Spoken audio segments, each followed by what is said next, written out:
Merci. Anne Le Touz à Tours pour ma face. Moi, je voudrais d'abord tous vous remercier pour la qualité et l'intérêt de vos présentations. Je trouve que les initiatives, la suite et l'appart, là, c'est extrêmement intéressant. Je voudrais juste savoir, parce que vous n'êtes pas du tout étendu sur ce sujet-là, comment c'est financé, par qui les profs. Alors, il y a des professionnels qui sont des professionnels hospitaliers, j'ai bien entendu, mais j'ai vu passer du shiatsu. Je ne suis pas sûre que le prof de shiatsu il soit salarié de Necker. Donc, je voudrais juste savoir comment vous financez ça et d'où viennent vos ressources humaines. Alors, en ce qui concerne l'appart, donc le lieu pour nous, c'était au début un appel d'offres pièce jaune et la région et puis bien sûr la PHM. Et ensuite, pour les ressources humaines, on a donc, moi je suis à 50% et c'est le pôle pédiatrie.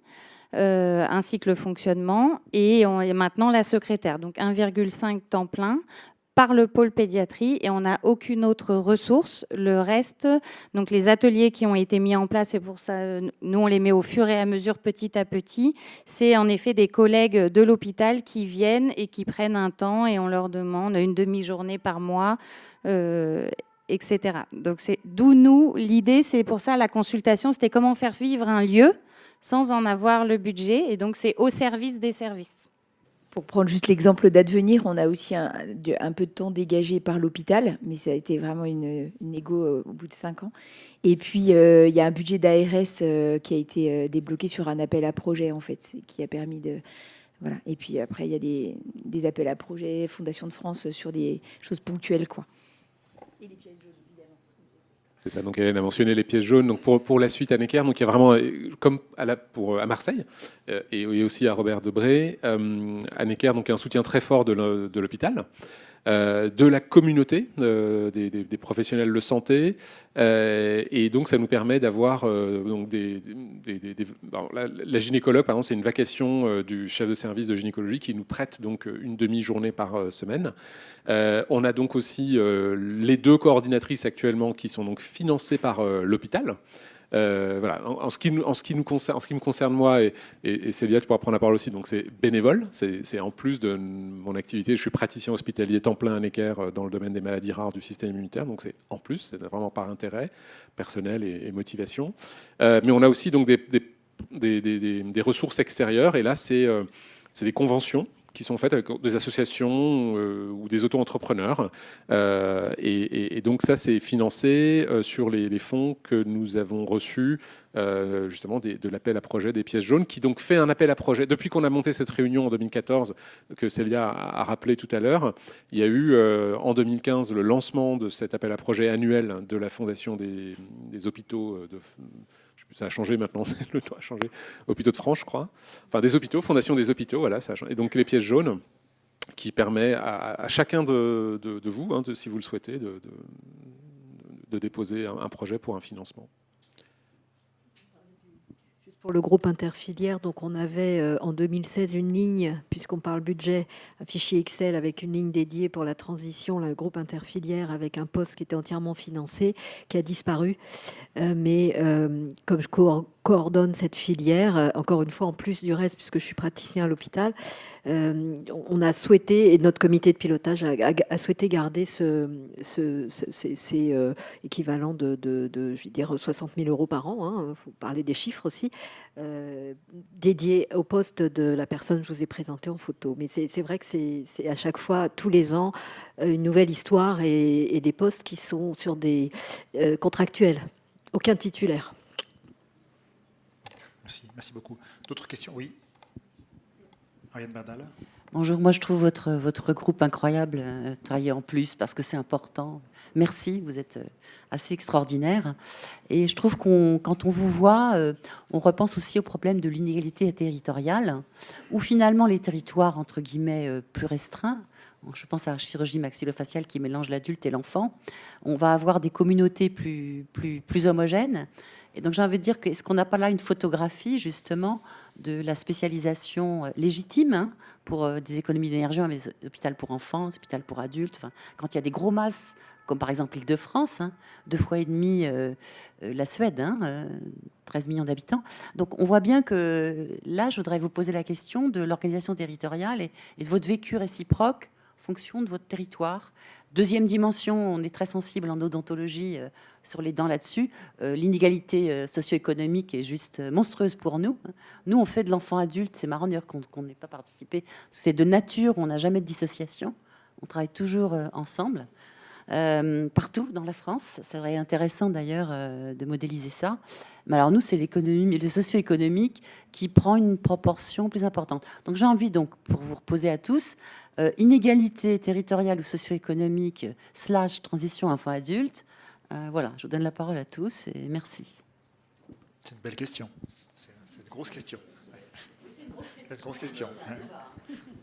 Oui, donc il y a beaucoup de questions dans votre remarque, mais alors encore une fois, moi je crois que le fait d'avoir finalement une équipe qui s'occupe de la pédiatrie, de la transition et de l'adulte, finalement, c'est une force dans la prise en charge de ces patients. Parce que sur ces maladies rares, on n'est pas des milliers de médecins à être formés dessus, on n'est pas des milliers à s'intéresser à ça. Et finalement, en tout cas, les techniques chirurgicales qu'on utilise, on les maîtrise parfaitement chez l'adulte et chez l'enfant, pardon, et ce sont parfois les mêmes chez l'adulte. Donc, finalement, je ne sens pas ça comme une inégalité, je trouve ça très bien.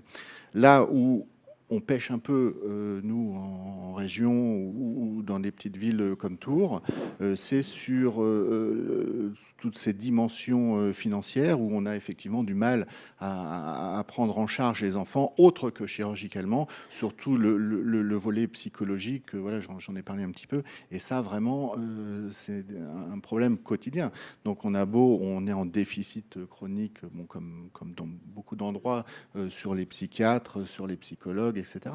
Et quand on veut faire avancer ce plan maladie rare, en tout cas dans le tête et cou, ça c'est vraiment un gros problème pour nous. Mais si vous voulez venir à Tours, on est preneur. On fait passer les annonces de recrutement aussi par le site de la filière, il n'y a pas de problème. On transmettra à qui de droit. Oui. Non, sur un plan national, moi, en tout cas dans ma spécialité, j'ai envie de dire que l'impulsion est venue de la province, avec une organisation. Je prends l'exemple de Nantes, par exemple, où il se trouve que c'était le mari et la femme, mais le pédiatre opérait les enfants et sa femme était chirurgien d'adulte. Et donc, ça s'est passé, c'était exemplaire. C'est toujours le cas, hein, Guillaume Potvin et sa femme Juliette, qui est à Nantes.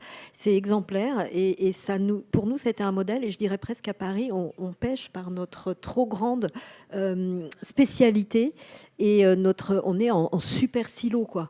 C'est presque, on a peut-être les finances, mais Oui, je rebondis sur ce que tu dis, Célia. À Paris, on a effectivement la chance d'avoir ces projets qui démarrent, mais on a aussi ce problème géographique. On voit des patients, vous soulignez le nombre d'acteurs en fait dans le suivi des patients.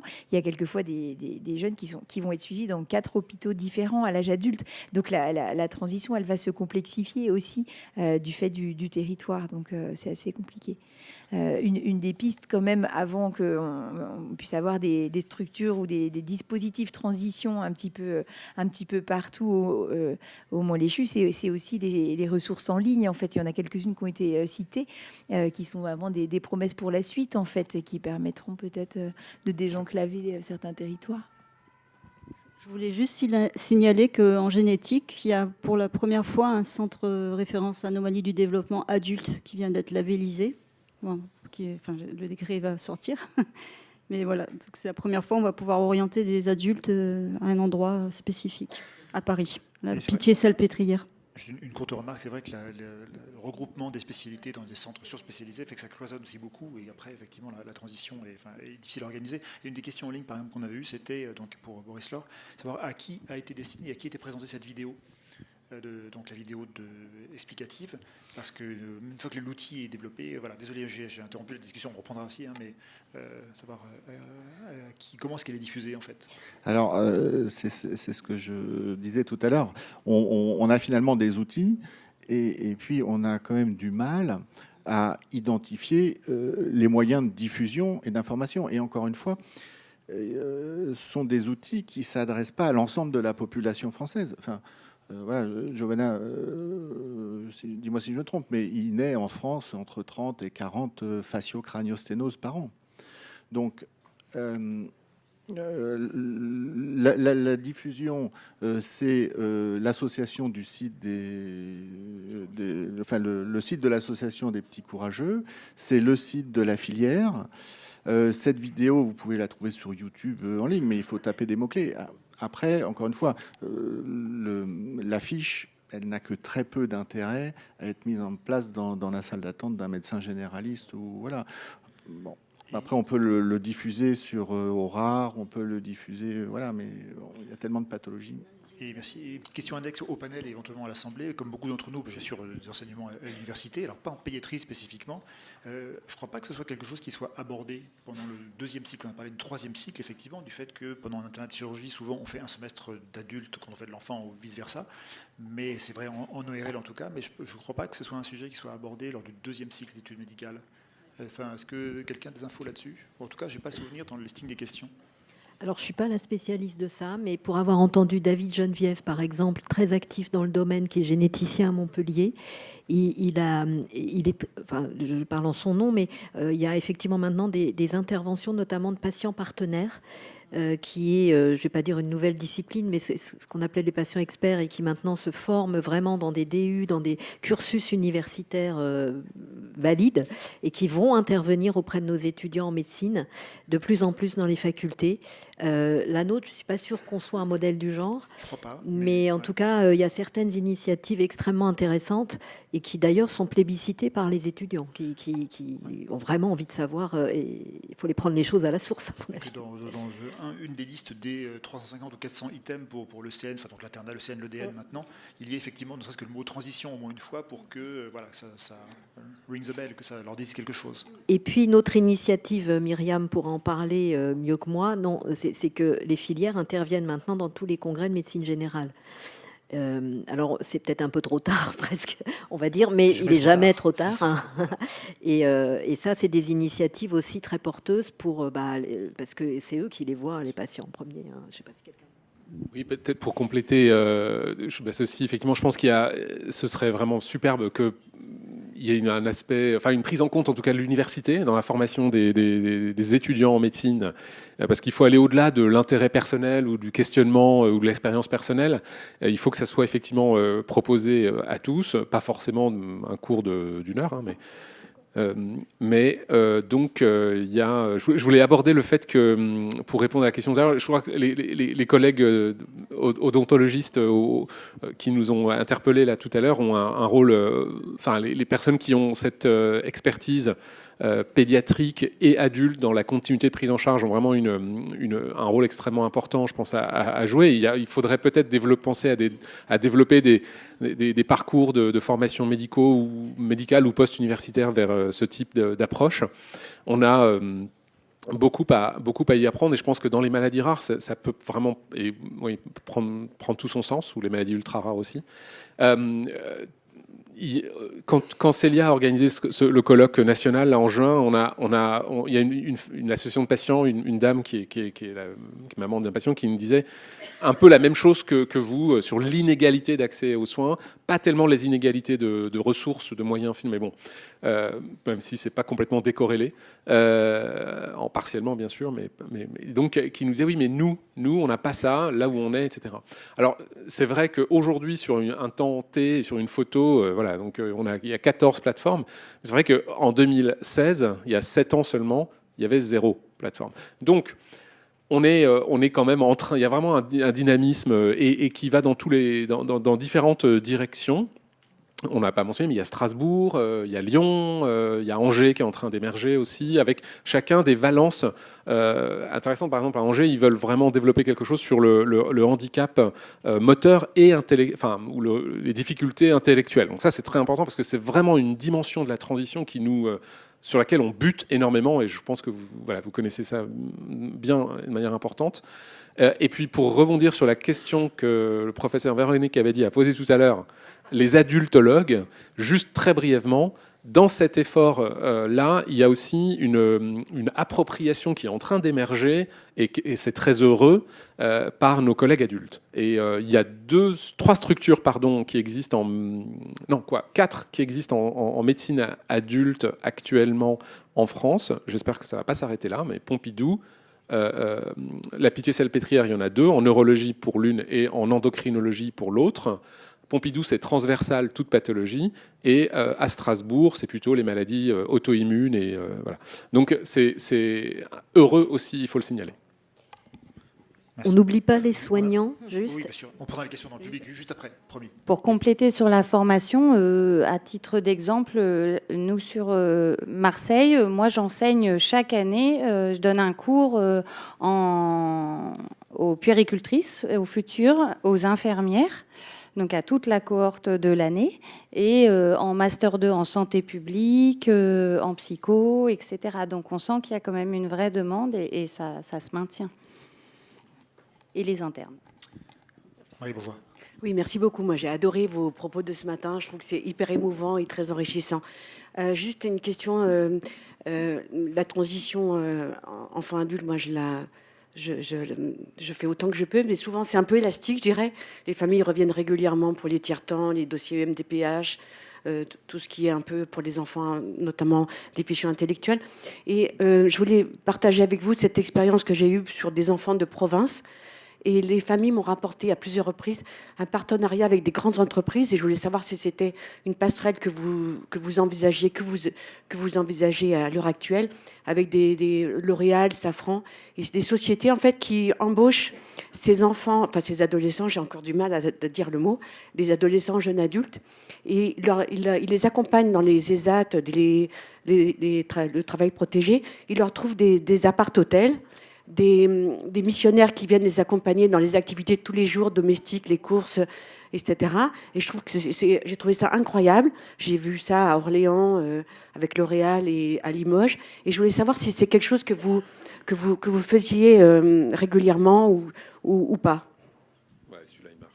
Merci beaucoup pour votre intervention. Moi, j'avoue que j'ignorais cela, donc ce serait extrêmement intéressant pour nous peut-être de discuter avec vous et puis d'avoir un peu je ne sais pas s'il y a quelque chose un peu écrit, standardisé ou qu'on peut partager, mais en tout cas, c'est intéressant. Les passerelles j'ai évoqué tout à l'heure dans mon topo, le fait que c'est vraiment encore aujourd'hui un projet de recherche, donc aujourd'hui on ne sait pas si ça va, ce qui marche, si ça va marcher et si oui, ce qui marche, mais c'est l'objet de pouvoir proposer une amélioration de l'aide par les entreprises et par la société en général, la société au sens là nous vivons, pas que la société industrie dans laquelle ils veulent s'intégrer, à travers une reconnaissance et une bienveillance de l'intégration de tous dans le cadre de l'accès à une première expérience professionnelle, si ce n'est pas un premier emploi. Donc c'est intéressant. Alors juste pour compléter, j'ai eu vent effectivement, Marie, de ça par un projet qui commence, et Nizar, tu le connais, avec Imagine et Geneviève Boja, qui est généticienne ici, et Nizar en collaboration avec la suite, porté aussi par Sixtine Jardet, qui était sur un projet auparavant de tout l'aspect social des maladies rares en fait, et qui m'a parlé effectivement des partenariats avec des grandes entreprises qui se font un point d'honneur à effectivement embaucher, alors que d'autres jouent pas du tout le jeu et préfèrent payer la taxe, parce que je crois qu'il y a une taxe si on n'embauche pas suffisamment, mais certaines qui jouent vraiment le jeu. Et alors je peux absolument pas en dire plus, mais si tu veux en savoir plus, Sixtine et Ce sont les familles qui ont fait le pas en fait. Et du coup, moi j'ai un peu sollicité les entreprises de chaque région où sont les familles. Et en fait, j'ai réussi aussi avec Clinique. C'est incroyable ce qu'on arrive à faire quand même. Moi, je voulais juste intervenir. En fait, les entreprises, actuellement, on parle beaucoup de la RSE, responsabilité sociétale et environnementale. Et dedans, il y a une branche handicap, inclusion, handicap. Donc, je pense qu'actuellement, c'est vraiment une vague et peut-être que c'est le moment de vous positionner, de les contacter. Alors, évidemment, ça prend du temps. Mais c'est vraiment la période où il faut le faire, avant que ce soit mis en place et qu'après ce soit fermé. Parce qu'il y a d'autres volets, mais il y a un volet handicap et ça peut être intéressant, effectivement. Madame Abadi. Oui, merci beaucoup. J'avais juste une réflexion et une question. La réflexion, c'était sur, on nous a demandé ce qu'on pouvait apporter comme suggestion pour le PNM 4, à mon avis. Plateforme transition dans beaucoup plus d'endroits. La 3 a créé les filières. Je pense que si le 4 crée les plateformes de transition, ça serait bien. Parenthèse. Je voudrais revenir sur la notion d'adultologue, parce qu'évidemment, ça n'existe pas. Et moi, en tant que pédiatre polyvalent, c'est un vrai problème, parce que les spécialistes, ça va. Les chirurgiens, les ORL, ils sont spécialistes d'organes. Donc très souvent, ils sont soit eux-mêmes enfants adultes, soit ils ont le collègue adulte avec lequel ils travaillent tout le temps. Donc là, le problème, c'est la coordination, les polypathologies. Et l'exemple de la D122 est un merveilleux exemple. Sauf que la D122 a la chance, quelque part, 1, d'être fréquent, 2, d'être identifié génétiquement. Et donc les généticiens sont les adultologues pour les pathologies génétiques identifiées et fréquentes. Et encore, on voit la difficulté de ce que vous évoquez. Mais c'est presque une situation un peu idéale. Donc, face à ça, qu'est-ce qu'on fait ? Il ne faut pas compter sur des généralistes, ou pas aujourd'hui. À 10 minutes la consulte dans les déserts médicaux. Ils sont totalement incapables et ils me renvoient les adultes pour que je fasse les ALD et les dossiers. Donc, même pas en rêve. Les internistes, moi je suis allée voir Luc Mouton, je lui dis, toi tu es un polyvalent. Mais non, ils sont spécialistes de la maladie de système, ils sont inflammotologues, mais ils ne sont pas adultologues. Donc même pas en rêve les internistes. Donc qui ? Alors soit on va les former, et c'est vrai que revenir à de la formation à la fac, qu'il y ait des médecins généralistes, que ça intéresse, mais tôt, pas... Et puis qu'on leur donne les moyens, qu'il y ait 3 consultes qui puissent passer. Moi, mes consultes, c'est 1 heure pour tous les enfants, y compris ceux que je connais bien. Donc, en 10 minutes, on ne peut rien faire. Donc, qu'ils aient du temps pour ça, que ce soit un truc que certains généralistes puissent choisir. Et puis après, soit c'est un référent qui se sent le référent de l'enfant. Ça peut être le chirurgien, très bien, mais avec la plateforme autour. Pas un chirurgien tout seul, évidemment. Vous ne pouvez pas faire tout le reste. Ce qu'on nous demande à nous, c'est-à-dire de faire tout, quoi. Comment il va, sa vie, ses rêves, les problèmes. Bon, bref, je vous passe les détails. Donc, ça, pour moi, c'est un vrai souci. On va en discuter cet après-midi avec Spraton. Mais comment est-ce qu'on peut faire pour soit aider le spécialiste qui, lui, est assez bien outillé déjà, soit développer dans le pool des généralistes ou des médecins d'adultes, des gens qui s'intéressent à la globalité, qui aient le temps de le faire. Alors, je ne me substitue pas au panel, mais oui, très clairement, ça passe non seulement par une formation et un intéressement à la problématique, et par une manière alors très prosaïquement, de coder l'acte aussi. Enfin, c'est-à-dire qu'il faut qu'il y ait une consultation dédiée. Et effectivement, en 10 minutes, on ne peut absolument pas prendre en charge un patient avec une polypathologie complexe, dont il faut en plus appréhender les différentes facettes soi-même quand on ne les connaît pas précisément. Enfin, c'est impossible. Ouais. Je n'ai pas d'éléments de réponse précis, mais sur se substituer à l'acte médical, je pense qu'on peut aussi peut-être s'appuyer sur des infirmières de pratique avancée qui peuvent avoir une expertise. J'ai rencontré, moi, un colloque où tu étais, Nizar, une infirmière du comté de Vaud qui était en Suisse et qui était, j'ose pas dire la clé de 12, mais qui faisait tout sur des diabétiques. Alors, elle avait à sa disposition le diabète, finalement c'est fréquent, mais elle gérait une cohorte de jeunes ados elle-même, avec une expertise, une acuité, et puis la valorisation des actes. Enfin, c'est fondamental. quand en ville, effectivement, on est à 10 minutes à 25 €, c'est pas possible pour un généraliste. Enfin, donc, créer, comme peut-être on l'a fait dans le cancer, les soins palliatifs aussi, des super médecins généralistes formés à l'ado qui sont rémunérés à la hauteur du travail qu'ils font de spécialité. Et puis les DAC. Alors, c'est nouveau, ces dispositifs d'accueil et de coordination, ils nous ont été présentés à la DGOS il n'y a pas très longtemps. Ce sont des pools de coordination qui rassemblent des anciennes, des tas d'acronymes, et qui, eux, ne sont pas acculturés aux maladies rares, mais qui, à mon avis, vont être à l'avenir peut-être des centres de ressources régionaux dans lesquels on pourrait peut-être implanter des coordonnateurs, mais qui ne seront pas des médecins, ça c'est certain, qui ne vont pas remplacer... Mais ça peut être intéressant aussi que ce ne soit pas des médecins pour démédicaliser l'approche aussi, pour soulager aussi les équipes. On voit que c'est compliqué de trouver du temps. Il y a vraiment un effort de tarification qui doit vraiment être fait, au moins pour les premières consultations en adultes et tout ça.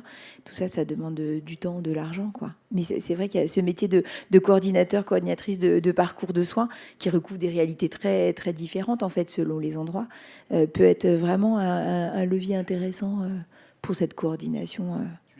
Et surtout, merci infiniment à nos orateurs, donc, qui seront disponibles déjà juste à côté pour les gens physiquement présents ou à distance. On transmet les questions, on transmet les remarques, etc. N'hésitez vraiment pas. Merci beaucoup.